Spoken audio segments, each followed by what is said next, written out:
Okay, let's continue from where we stopped last time, and let me first quickly summarize what we have done so far. So we have written down that the fields in the interacting theory we can express as the following.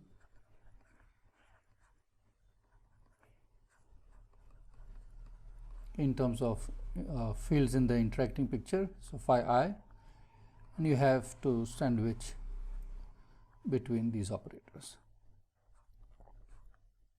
Okay, and where I had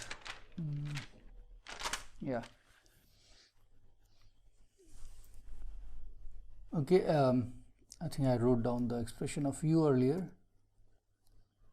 It's not going back. Yeah. So here is the expression of u and u dagger.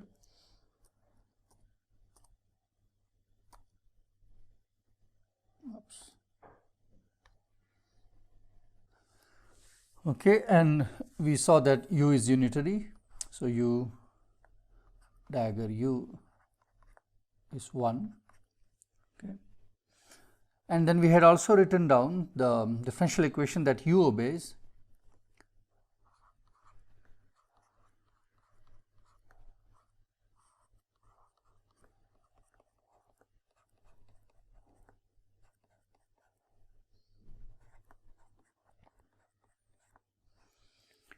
Okay, where we had defined what Hi is, and that is just the interacting part of the Hamiltonian written using phi i's and pi i's, and where you take the Hamiltonian interacting part of the Hamiltonian and make the replacement, phi going to phi I and pi going to pi I. That is what we had found earlier.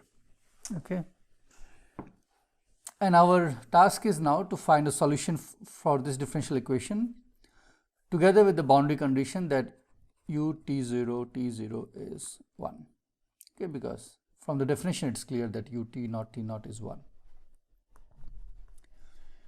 Okay, now that's what we are going to do in this lecture. We are going to find the solution. Okay, and the difficulty arises from the fact that these are operators which do not commute with each other. In fact, HIs at different times also do not commute. See, HIs are made out of fields, and these fields do not commute, okay, unless they are at equal times. So in general, HIs at different times will not commute. Maybe I should write.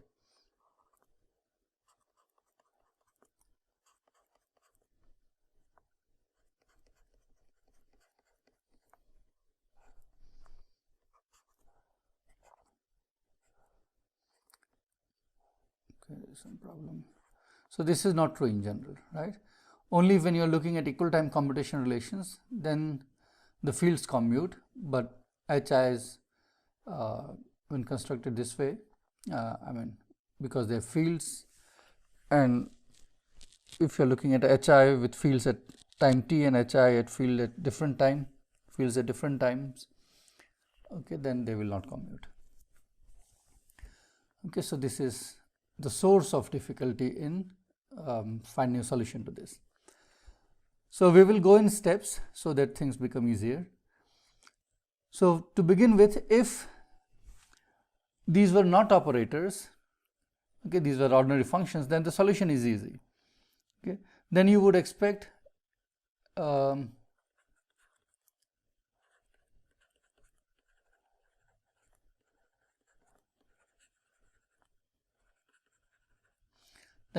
that u would have u of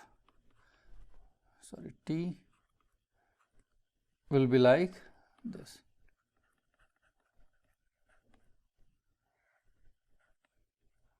That's what you would expect, right? But given that these are operators which do not commute, we will have to do more things.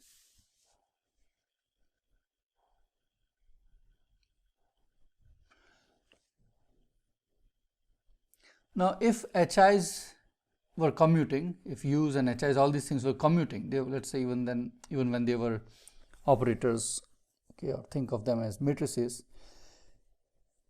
and but they were commuting, then we can still easily find a solution.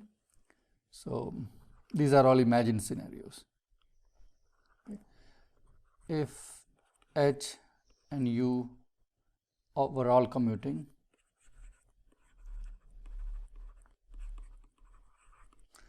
then the solution would be this.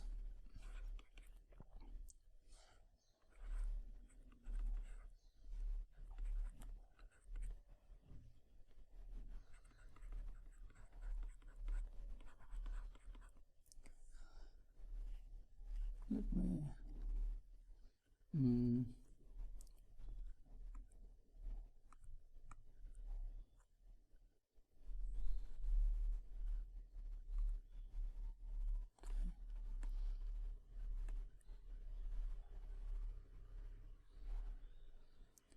so just to have a red flag, I'm saying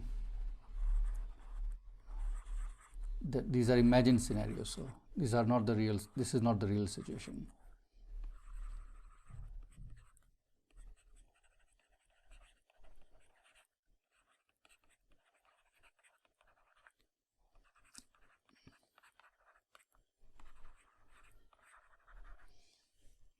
Okay, maybe what I'll do is I'll write in red for a while so that there is no issue.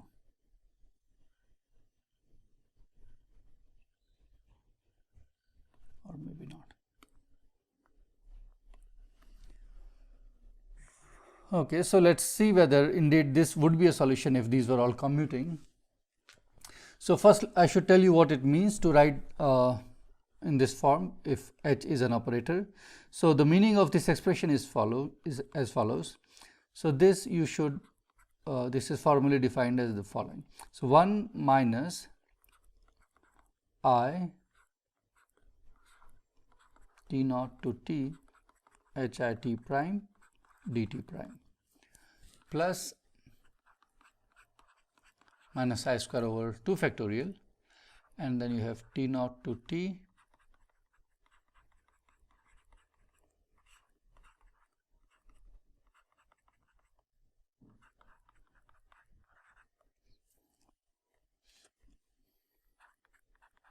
and so forth.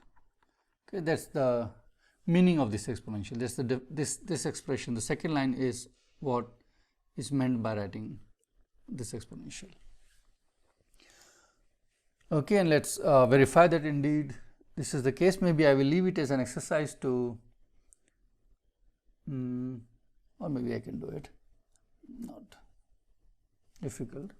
So let's check that indeed what I'm saying is true. So let's take that expression here, this one, and differentiate it with respect to time t, with respect to this t. So when it acts on the first term, it gives you 0. When it acts on the second term, it gives you hi of t. Okay, so you can think of it like this. So you do the integral, okay, and you get whatever. So let's say h tilde represents the integral of hi, okay, and then you put the upper limit, so that will give you hi of t, and the lower limit will give you t naught. Now when you differentiate this, you get back again hi of t, okay, because this is the integral of hi, so differentiating it will give you again hi. So it's clear that if I were to differentiate this term, I'm going to get hi of t, okay, and the similar situation is here. There are two factors, okay, so you use the chain rule, okay, and you'll generate two terms, okay, and then you can again just find the derivative easily. So let me give you what you will get. So check that you get the following. So the first term will give you minus I times hi of t. The second term will give you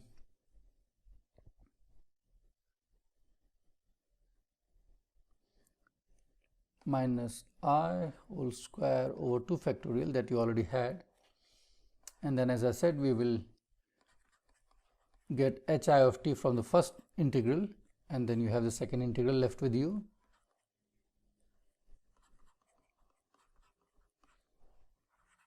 Okay, I have changed the name of the variable. Instead of calling t prime and t double prime, I am calling t1 and t2. So let's go back and check. So this one I have taken care of. I am working on this one.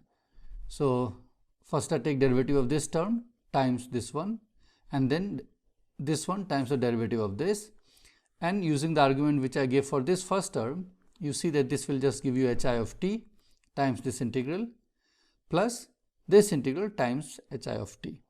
Okay, so that's what I have written here.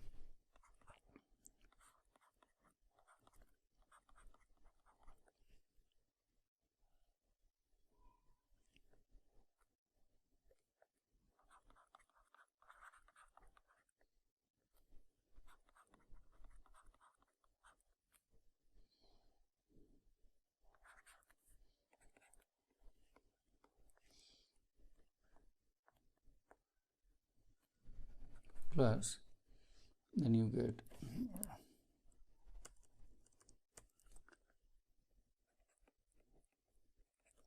minus I over n, minus I to the n over n factorial, and then you will have hi of t, and then instead of one such factor you will have n minus 1 factors.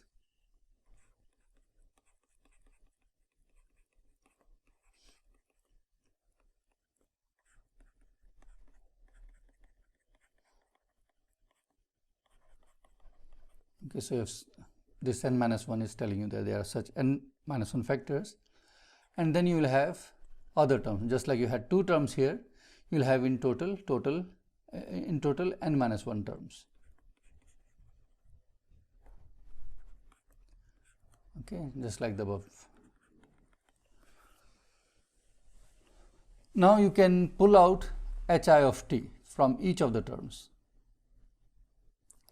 So I do that. So I pull out minus I hi of t, and I get the following. So this one gives me 1, this one gives me, so I have pulled out minus I have a 2 factorial here. Okay, and what, this is also pulled out. Okay, and these two are same, right? You can change the dummy variables, and these two are identically the same. So there is a factor of 2 coming from here, which cancels this 2, but I will keep it. So I get a factor of 2 from these two terms because they are identical. And then you have integral t0 to t hi of t1 dt1. Okay, so and so forth. And this term you get minus I power n minus 1 over n factorial. Okay,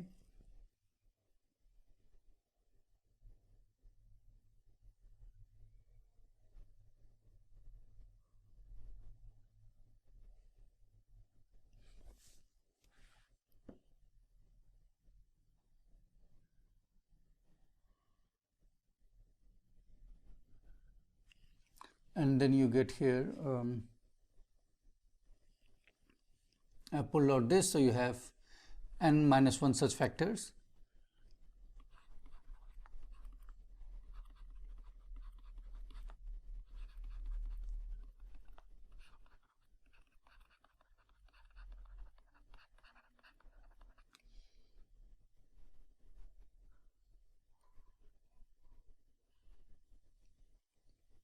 Okay, I am writing this term, and you will get n minus 1.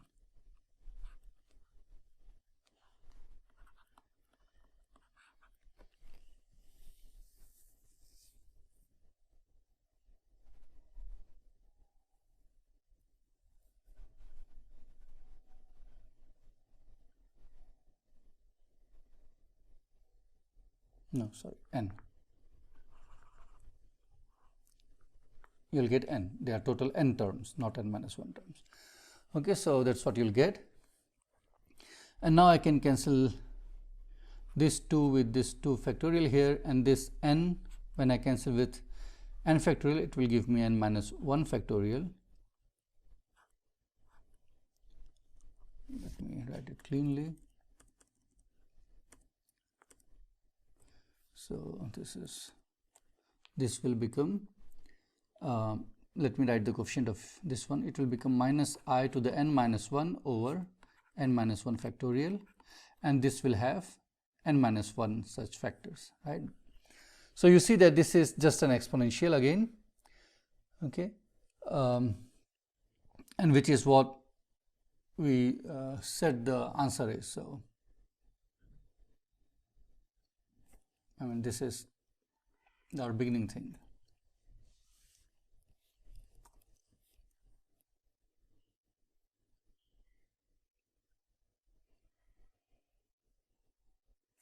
I think where I gave the answer.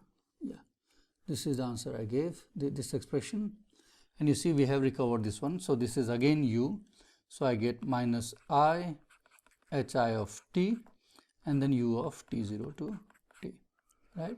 So clearly this is a solution provided hi is commute, okay? But as I said, this is not the true situation. So let me put a red color to warn.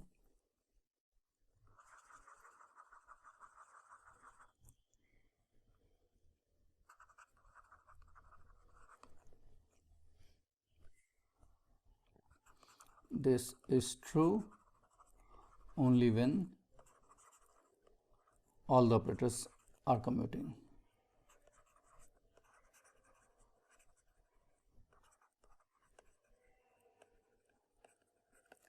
Okay. But nevertheless, whatever we have done will be useful in finding the true solution. So let's go to our real situation, and this is our real situation.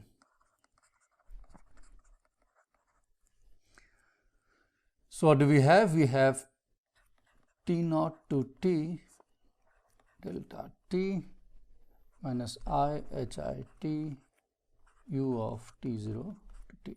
Okay, that's the one we want to solve with the boundary condition that equal to 1. Now there is a nice way of doing it. It's just some algebra that I should do. So what I do is I integrate on both sides, okay, and first I will change the arguments here. So instead of t I will write t1. You can write it, there is no problem, okay. And now I do an integral over t1 from t0 to t. So I do this t0 to t dt1 del u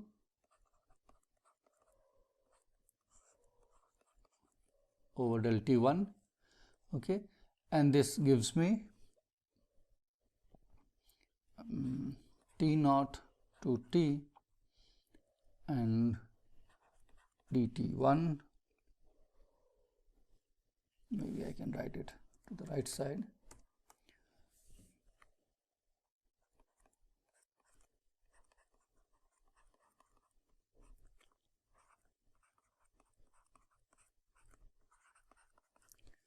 Okay, so all I have done is I have integrated on both sides.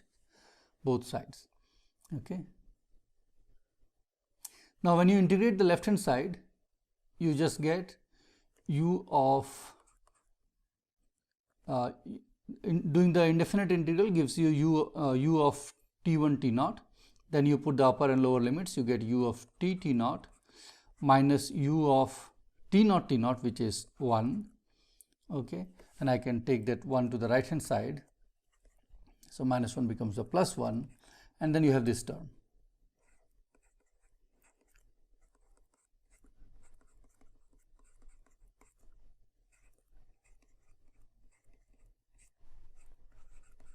Okay. So this is fine, but I still have u here. Okay. So I do not have a solution yet. But what I can do is I can take the left hand side and put t equal to t1, okay, and substitute in here. So what I am saying is, let's take this expression and substitute in here. So, what do I get? I get 1 plus T naught to T minus I, this piece is H I of T1, but now the first argument is T1, so I should put T1 here, okay, and T1 here. So let me do it. So what is this? This is 1 plus integral T naught to T1 minus I H I, okay. Here it should be dummy variable, so I should write T2 U of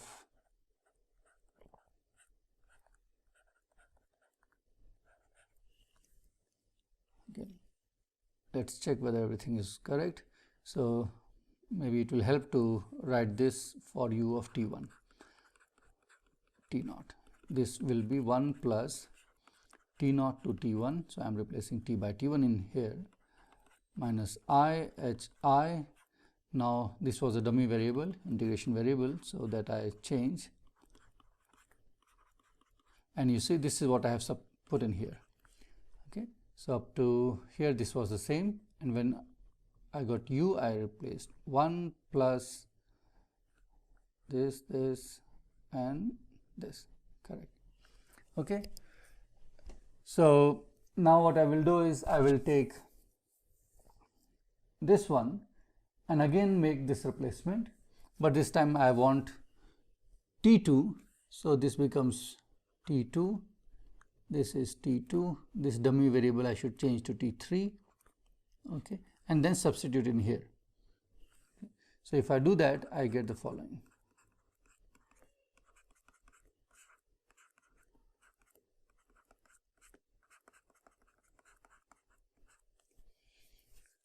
Okay, I am always careful that I am never changing the order in which these operators appear, because as I said, things do not commute and I cannot change the order.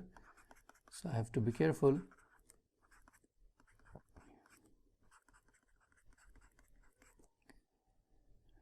Now we substitute this thing.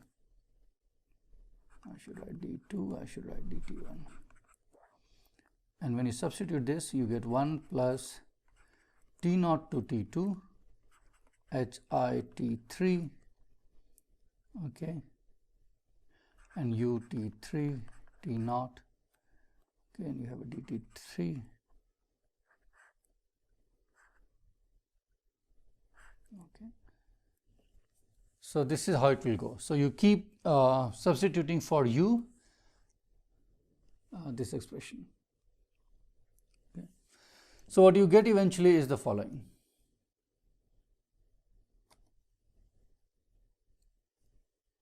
Okay, I'm not sure everything is okay.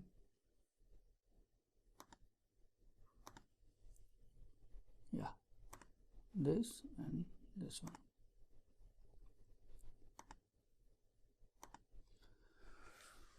Okay, so what you eventually get is this. Let me just copy from my notebook. 1 plus minus I dt1 hi of t1, that's what we had. Let's go back.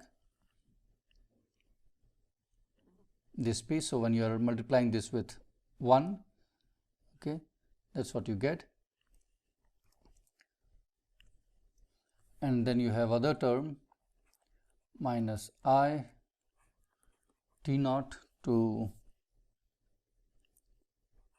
t dt1 hi of t1 and t naught to t1 dt2 hi of t2.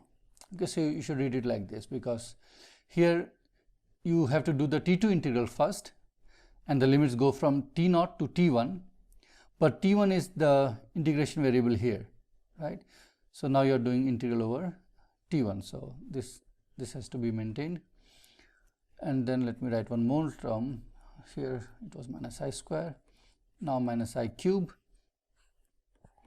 t naught to t dt1 hi of t1 integral t0 to t1 dt2 hi of t2 integral t0 to t2 dt3 hi of t3, and you continue like this.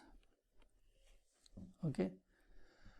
So I think I said that already several times that you cannot interchange the order in which hi appear in the integrals, okay, because in general fields do not commute. You know this, that this is not true in general. So this is, they do not commute in general, okay, and of course they commute if t prime and t are same. So that's the equal time commutation relation. But here, as you see, hi's are at different times.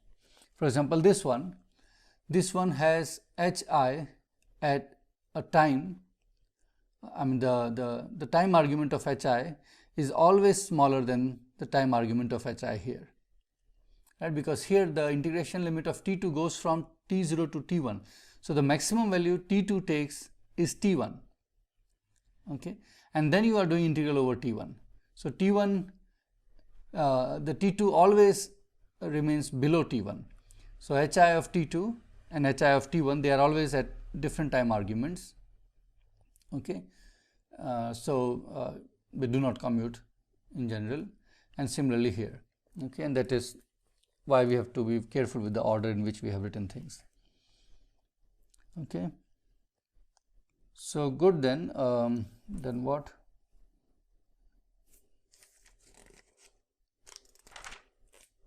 Yeah. So I have already said something here which, so you see the hi's appear in a particular time order. So if you look at this term, for example, here t3 goes from t0 to t2, right? So the maximum value t3 takes is t2. Then t2 goes from t0 to t1. So the maximum value t2 takes is t1, and then t1 runs from t0 to t. So this is the hi's, these three hi's, they are ordered in a particular time, in a particular order. So to the right you have the one with the lowest time, then the next lowest time, and then the highest time, okay. So it is running this way. So you always have the operator hi at lowest time to the right, and then you successively go towards left, ending up with the highest time, okay.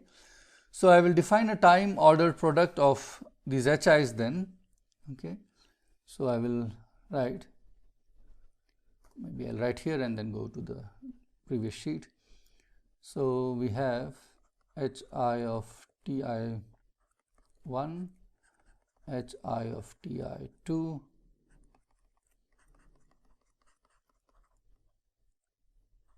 in.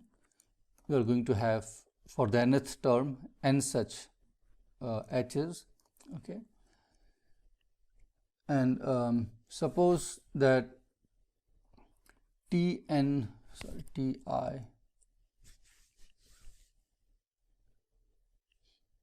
tj n is the smallest one,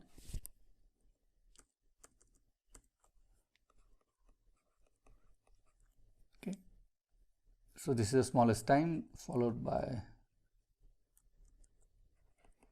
this one, and so forth, and then eventually, okay. So suppose this is how these different times are related. So this is the smallest one, this is the next one, this is the next one. Then I define a time order product of these h operators, hi of ti1, ti2, hi of tin is this. So you should take the smallest one and put it first, and so I am saying that this is the smallest one, so this comes first, then hi of tjn minus 1, and so forth, and then you end up with hi of t j1. Okay. So this is what is called time order product of these operators. Okay. So what I can see is that this one, this expression, I can write using the new definition that I have written, 1 plus minus I, there is nothing to be done here. The second term is minus I square T naught to T dt1, T naught to T1 dt2, and these two HIs I can write using the time order product.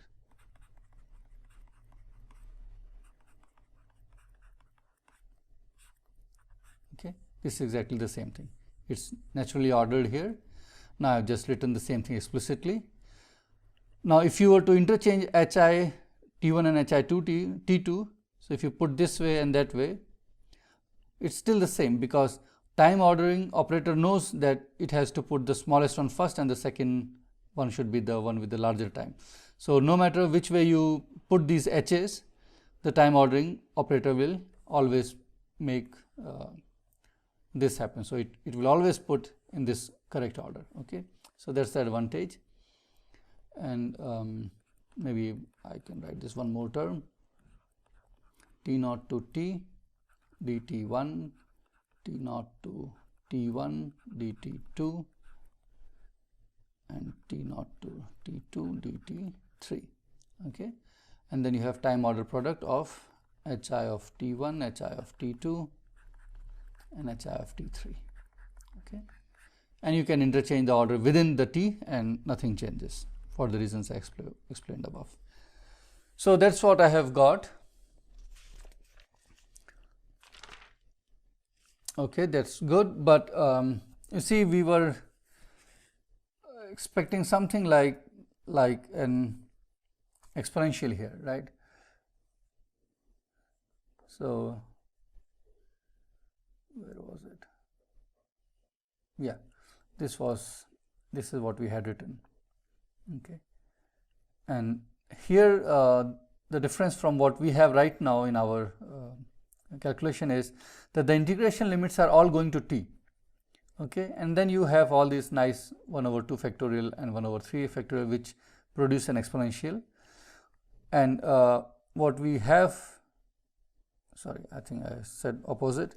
So we had seen here that in this context you get 1 over n factorials at each order, at each power, and then the integration limits were going from t naught to t for all the variables. Okay, and you get a nice exponential.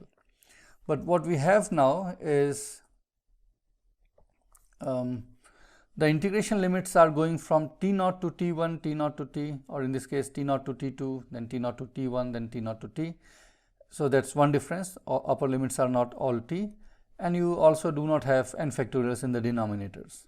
Okay, so that is the difference we are seeing, but a small exercise can show us that we can bring n factorials in the denominators and put all the upper limits of integration to be the same as t. So that's what we are going to do. So here is a, let me write it as an exercise, though I am going to solve it, but let's put on the heading exercise. So what we have here is, let's look at this term, the second one. So you have integral over t1 and t2, and t2 goes from t naught to t1 and t1 goes from t naught to t. Okay, so let's look at that space. So you have t1, you have t2, okay, and from t naught to some value t, both the, I'm just constructing this. So consider a square whose lengths are t minus t naught, whose length is t minus t naught. Okay, so it's a square. Now the full volume here in this t1 t2 space, okay, is this.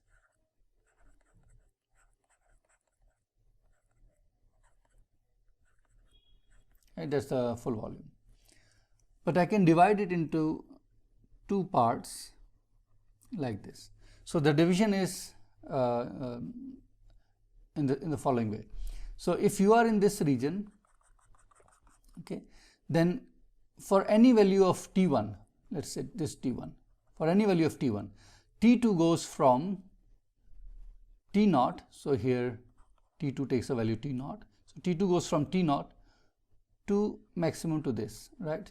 So when you are doing integration over T2, this is how you are integrating, okay.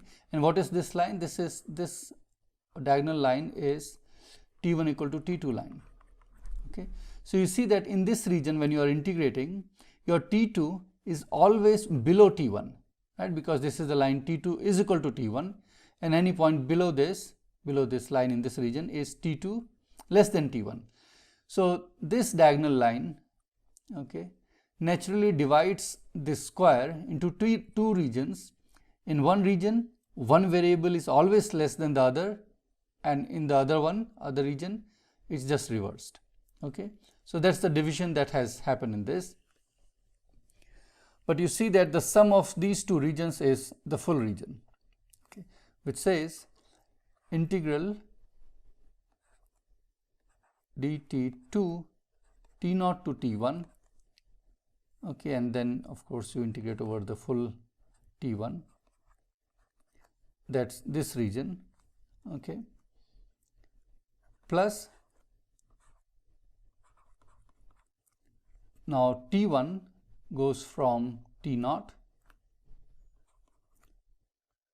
to here, okay, and this is T1 equal to T2 line.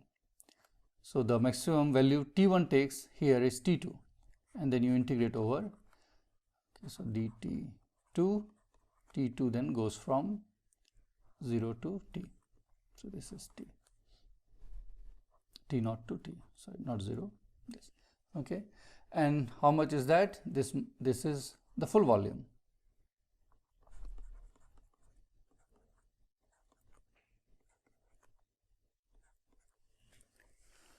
Okay, so that is good. Now, what I have got in this expression here is one of those regions, right? This is one of the regions which I have written, but it comes with a time order product of these two h. So let's then see. So what I do is I write here hi of T1, hi of T2 time order product, and here also a time order product of hi of T2, hi of T1. So I'm just writing this. Okay, in fact, let me write the same thing.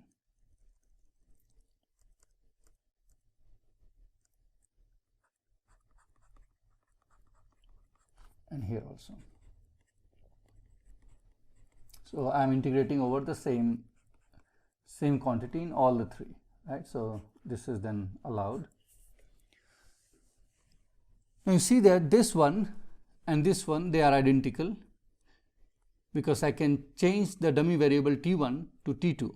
So this will become dt2, and this one will become T1. So this is exactly the same as here. And here that does not doesn't bother, because it becomes hi of T2 and hi of T1, but I can write it the other way around exactly like this, because the time ordering operator will take care of everything. Okay, so you see that the left hand side is just both the terms on the left hand side are same. Okay, so you see that this implies that integral T0 to T dt1, integral T0 to T, I am writing this one, dt2, here I forgot T of hi of T1, hi of T2 is equal to 2 times of this object. Okay, so integral T0 to T1 dt2 and time order product hi T1, hi T2. this one is dt1 t02 t 2 times this. Okay, so this is good. This is good because, let me take the 2,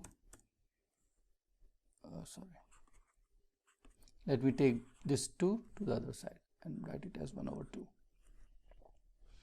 So you see, this is what we had in this expression here. And if I now change the limits to upper limits to from t1 to t, so all the upper limits are t now, then I get the same thing, but I get 1 over 2 here, and which looks like becoming an exponential. Okay. Now let's look at the this term, third term, or rather I will look at a general term. So let's look at the nth term now. Okay.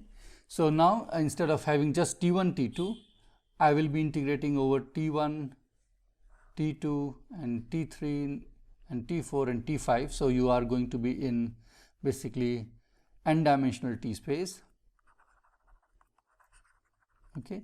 So you have t1, t2, tn, and the volume element in this space is dt1 integral dt2 integral dt3 integral dtn, and all the integrals are from t0 to t. Okay, just the same thing as before, but now for n dimensions. Okay. Now what I want to do is, I want to divide this volume, which n-dimensional volume, in similar fashion. And remember, what was the way in which we divided? We divided into independent volume elements without any overlap, and those volume elements were specified by saying that T1 is always greater than T2, and here other way around. Okay. So the same thing we will do. So we will divide this entire volume n-dimensional cube into distinct volume elements without any overlap using the same criteria. Okay. So how many are there? It depends on how many divisions we can make. So if I am given these times, okay, then I can have the following divisions. So I make some boxes here, and I say that this time is less than this one, this time is less than this one, and so forth. Okay. So the first one, I could have any of the n times from t1 to tn. So there are n possibilities here. Okay. So n possibilities. So let's say I put tn here. Suppose I made that choice, and now I have only n minus 1 choices, and I can make those n minus 1 choices together with these n choices. Okay. And I can fill up till I end up with one choice.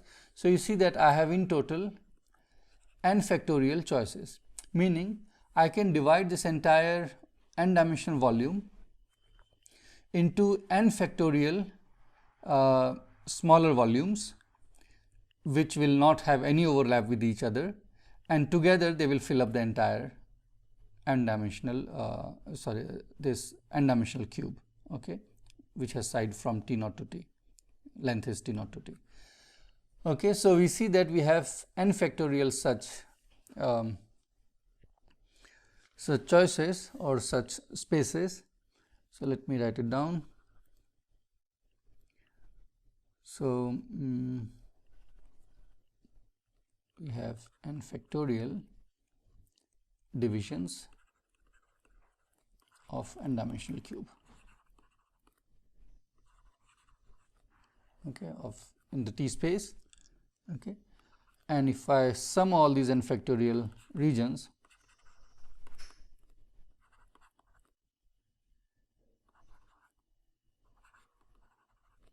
then you get the full volume element,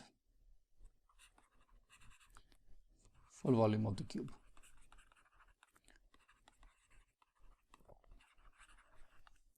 Okay, so that's good. Now if I argue as before,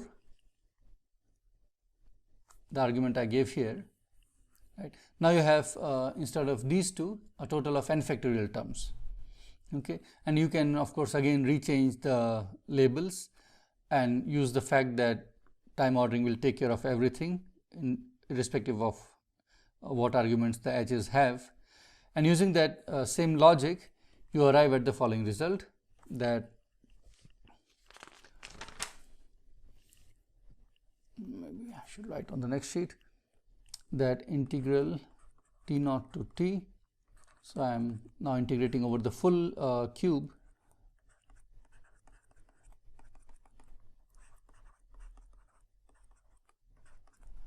and I should take h of t1, h of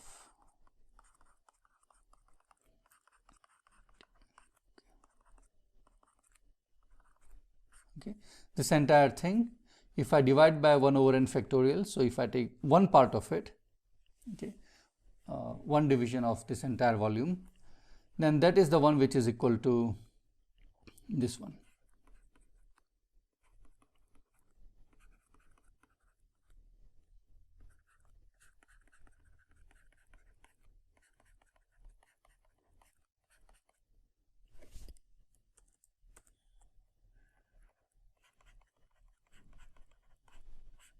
Okay, and this one dtn minus 1, this one will go from t naught to tn minus 2 and so forth, and this goes to dt2 t naught to t1, and this one will be dt1 t naught to t. Okay, so now you see I have changed the upper arguments to t and I've got 1 over n factorial. So now if I take this result, okay, and substitute in our original expression that we had got in here, okay, then you see I will have 1 plus, this one is fine, minus I times this, and this one will become minus I square over 2 factorial times, here it will be t, here it will be t, and this will remain the same, and similarly here I will have minus I cube over 3 factorial, and all the upper limits in this case will be t, and the same thing, and this is what I will write as the following. So I write that my result is this. It is maybe this is the last sheet, so I will write it explicitly.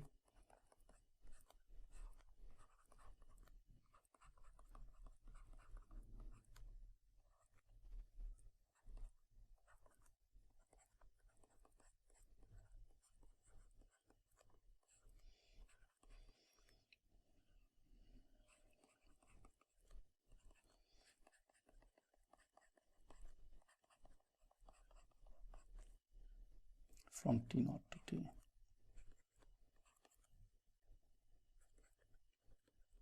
Okay, and this I define to be the following. I write it as exponential minus I, okay, slightly differently, dt prime